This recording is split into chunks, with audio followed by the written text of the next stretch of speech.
In today's video, I'm going to show you the top 7 mistakes I see most commonly in Google Ads accounts. They range anywhere from landing pages to conversion tracking, but at the end of the day, the majority of these are going to be costing people who use Google Ads a substantial amount of money.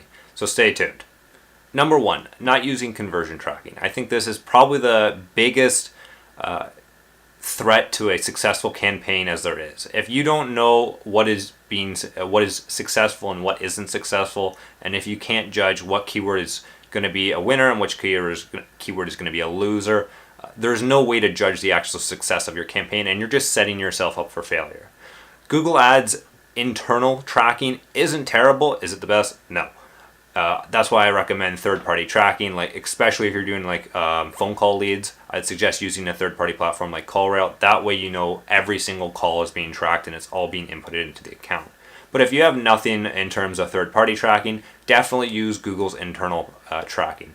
For the leads, sign-up forms and stuff like that, it's fantastic and it's very, very easy to implement.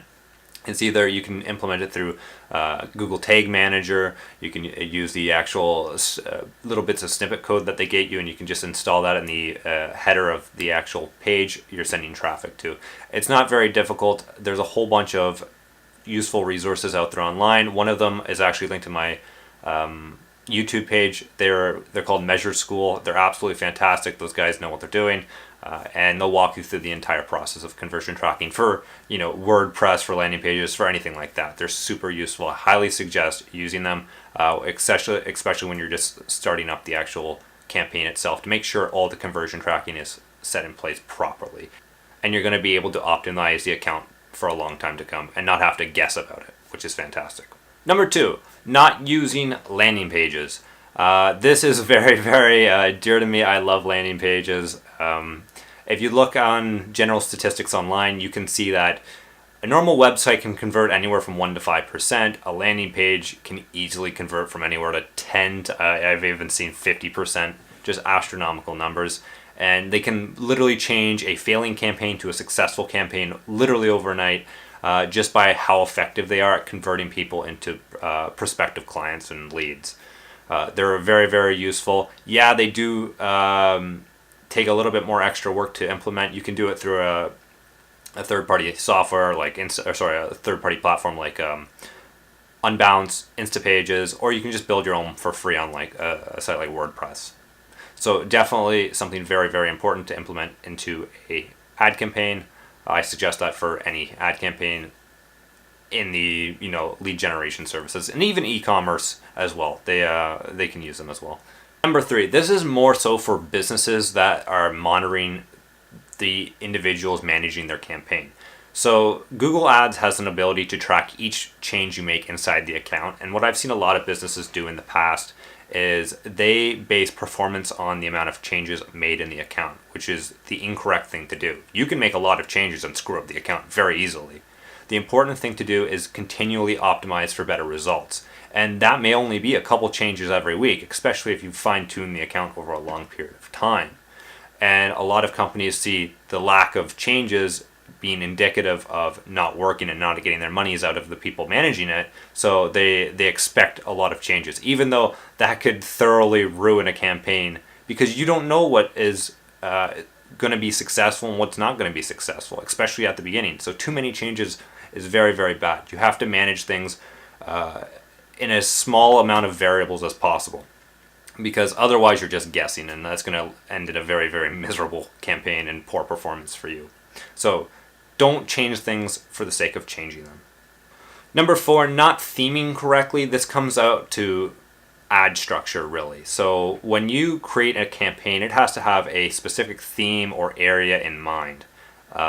So if you just make a campaign and then under it you just have a whole bunch of random ad groups, none of them have anything to do with each other, and then inside those ad groups you just have a ton of random ads and a ton of random keywords, it's going to be so difficult, and you're going to make your life miserable trying to figure out how to optimize later on, because you're not going to know which keywords are performing, which ads are performing, which ad groups are performing. Like maybe certain services are better than other services and they're more profitable through Google Ads, but you wouldn't know that because your account structure is a mess.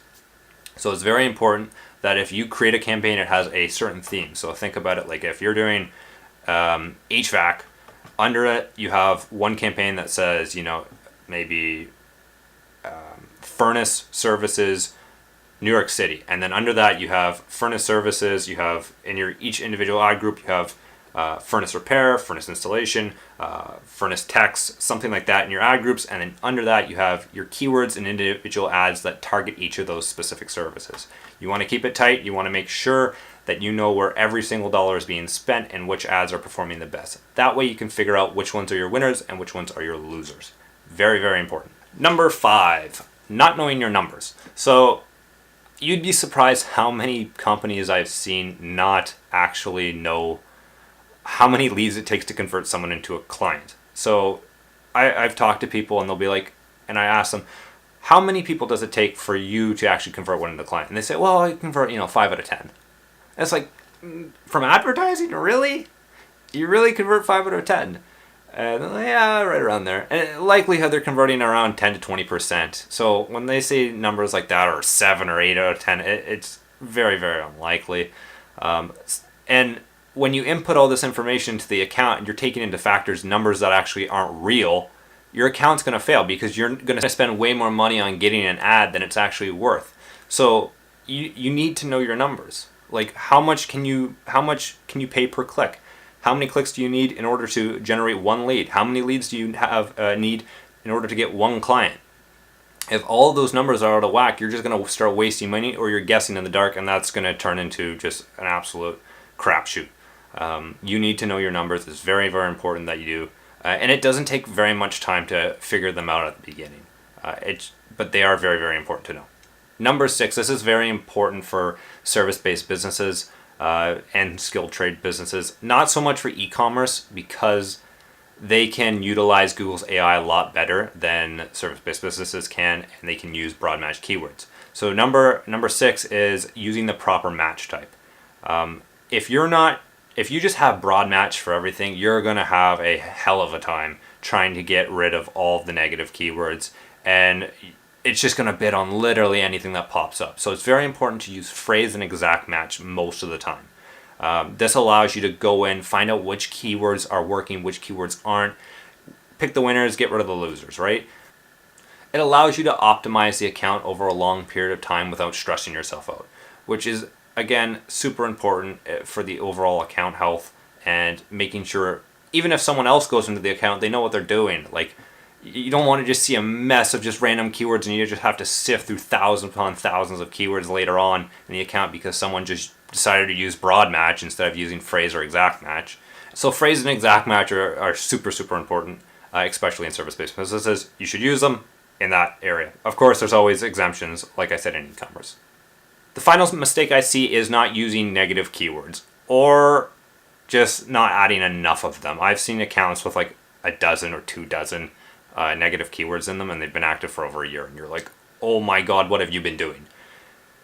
And it's super important because, and I say super a lot, but it's very, very important that you understand that every week you should be going in, adding new negative keywords, even if it's just a couple, trying to always figure out what isn't working and what is.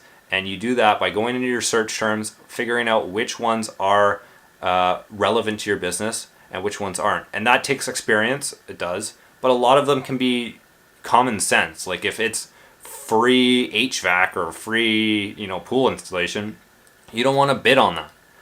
And these keywords need to be added to the negative keyword list every week. It's just how simple it is.